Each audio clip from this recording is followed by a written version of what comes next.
मैंने बॉलीवुड में बहुत सारी वीडियो बनाई है कि कैसे जो उस ग्रुप का हिस्सा नहीं होता, जो बॉलीवुड के खिलाफ आवाज उठाता है, उसकी आवाज को कैसे दबा दिया जाता है, कैसे उसके करियर पर खतरा आ जाता है और कैसे उसके पेट पे लात मार दी जाती है। मगर आज के टाइम पे जब बॉलीवुड अपनी ढलान पर है और यूट्यूब इंडस्ट्री अपने पीक पर है, तो ऐसा लगता है कि बॉलीवुड की ये गंदी आदत हमारे यहाँ कुछ यूट्यूबर्स को भी लग गई है। मेरी मलान की इन दो भाइयों की बनाई हुई वीडियो के बाद खुद रचित ने मुझे सामने से कॉन्टेक्ट किया और कुछ ऐसे खुलासे किए कि जिन्हें देखकर मैं खुद हिल गया। मुझे तब पता चला कि कोई अपनी पावर्स और अपने फैंस का किस तरह से मिसयूज कर सकता है। ये तो मुझे पता ही नहीं था। ये सारे के सारे इंडस्ट्री में होते हैं और कुछ तो यूट्यूब में भी होते हैं। कई यूट्यूबर्स तो अपने फैन का इस्तेमाल करके छोटे यूट्यूबर्स को दबा देते हैं। मगर इस बार थोड़ा जो केस है वो थोड़ा अलग है। मगर इस बार कहानी थोड़ी ऐसे इंसान की है जिन्होंने अपनी जो हाइप है वो बहुत ही ज्यादा शरीफ इंसान की बनाई हुई है, लेकिन वो पीठ पीछे कुछ और ही है। असल हुआ ये कि जिसने कॉन्टेक्स्ट नहीं पता है वो मेरी मलान ब्रदर्स वाली वीडियो देख सकते हो, उसमें मैंने पूरी पूरी कंट्रोवर्सी को बताया है। तो अब आते हम कि उसके बाद क्या हुआ। रचित की 1 घंटे वाली वीडियो के बाद उस वीडियो पे एक कॉपीराइट स्ट्राइक आ जाती है, वो भी डायरेक्ट फुकरा इंसान की तरफ से नहीं, उसके एक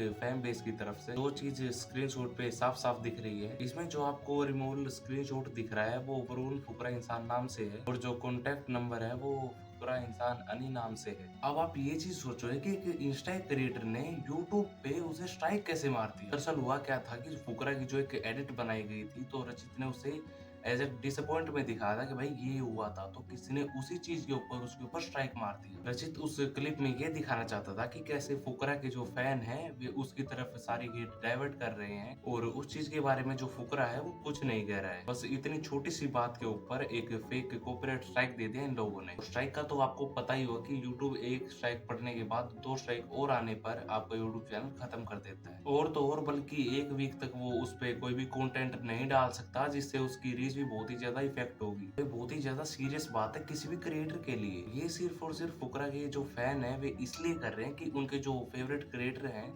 उनके ऊपर क्रिटिसाइज नहीं किया गया। और आई थिंक ये पावर का मिसयूज नहीं है क्या। और तो और सबसे बुरी बात तो ये है कि हमें पता है कि रियल बंदा कौन है ये स्ट्राइक मारने के पीछे। कि जिस भी बंदे का नाम उस स्ट्राइक में दिया गया है वो बंदा कोई रैंडम बंदा नहीं है, क्योंकि उस बंदे की फुकरा से बहुत ही ज्यादा अच्छी जान पहचान है। यहाँ तक कि उस बंदे को फुकरा फॉलो भी करता है। अब आते हैं इस बंदे के पास्ट में किए हुए कांड पे। टाइम पेज वाले बंदे ने एल्विस को भर भर के बिग बॉस के टाइम पे गाली दी थी। चलो समझ आता है कि एल्विस एक टाइम पे फुकरा बहुत बड़ा कॉम्पिटिटर था, तो इसलिए लोग उसे भर भर के गाली दे रहे थे। इसमें एल्विस की बहन की क्या गलती थी। इस बंदे ने एल्विस की बहन को क्या गाली दी और क्या वर्ड का यूज किया, एक बार आप देख सकते हो। सिर्फ और सिर्फ ट्रीट ही नहीं किया, बल्कि इस बंदे ने तो इसका पूरा ट्रेंड ही चलवा दिया। और फुकरा बिग बॉस से निकलने के बाद सेम बंदे के साथ ट्विटर सपोर्ट कर रहा था। और ऐसा ट्विटर नहीं कि जिसमें ये लिसनर हो, नहीं नहीं, उसमें एक को होस्ट था। और आप इस चीज से ये अंदाजा लगा सकते हो कि ये कितना क्लोज था फुकरा के। तो यदि आपको ये बात लग रही हो कि इस चीज में मैं एल्विस की तरफ ले रहा हूँ, तो ये बात बिल्कुल भी गलत है, क्योंकि मैंने पास्ट में एल्विस के ऊपर भी वीडियो बनाई हुई है स्ले पॉइंट वाले मैटर में। हालांकि जब ये कंट्रोवर्सी बहुत ही ज्यादा हाथ से निकलने लगी, फुकरा ने इस बंदे को अनफॉलो कर दिया था अपने इंस्टा से। फुकरा ने ये सब इसलिए किया क्योंकि उसकी इमेज बन सके, और गेस व्हाट, कुछ टाइम बाद उसे दोबारा फॉलो कर लिया क्योंकि तब तक मामला शांत हो चुका था। ये सारी बातें एक इंस्टाग्राम यूजर जो कि इनकी पांडा गैंग में ही था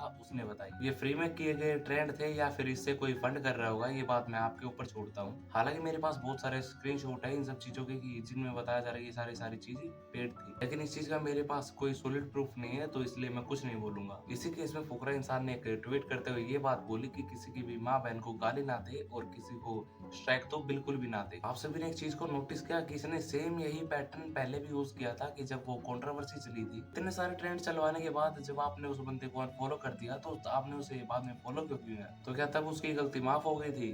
क्या आपने उसकी बहन को तब टारगेट नहीं किया था? आपकी खुद की भी तो बहन है, तब भी ऐसी हरकत। और आप दूसरे किसी को गाली न देने की नसीहत देके फिर से एक अच्छा और संस्कारी इंसान बन रहे हो। इसके फैंस जो इसकी छोटी ही बात के ऊपर किसी से भी अंधाधुंध फायर करने लग जाते हैं, उन्हें ये बात समझनी चाहिए कि ये आपके कंधे पर बंदूक रख के चलाता है। इसको पता है कि एक ट्वीट्स के साथ सारी की सारी हेट को शांत कर सकता है, लेकिन तब तक सामने वाले की मेंटल पीस की धज्जियां उड़ चुकी होंगी। और ये कोई पहली बार नहीं है, पहले भी जिया शंकर को बिग बॉस के टाइम पे ऐसी सब चीजें फेस करनी पड़ी थी पांडा गैंग से। जिया को भर भर के ट्रोल और बुली किया था इन लोगों ने, बस इसलिए क्योंकि उसने ये बात बोल दी थी कि they are not friend anymore. उस बंदे की मेंटल पीस को इफेक्ट कर दिया था इन लोगों ने। और अब वही सेम चीज रचित को फेस करनी पड़ रही है। और इन सब चीजों के लिए ना बोलना सिर्फ और सिर्फ यही दिखाता है कि उस चीज में उस बंदे का भी हाथ है। इस कंट्रोवर्सी पे सिर्फ और सिर्फ मैं इतनी ही बातें करना चाहूँ, जो भी लोग इस वीडियो में नए हैं ना, वो जो भी इस चेहरे को पहली बार देख रहे हैं वो हमें सब्सक्राइब कर ले और वीडियो को लाइक कर दे, जितना उसकी शेयर भी कर दो। मिलूंगा आप सभी से फिर किसी नई वीडियो के साथ, तब तक के लिए बाय।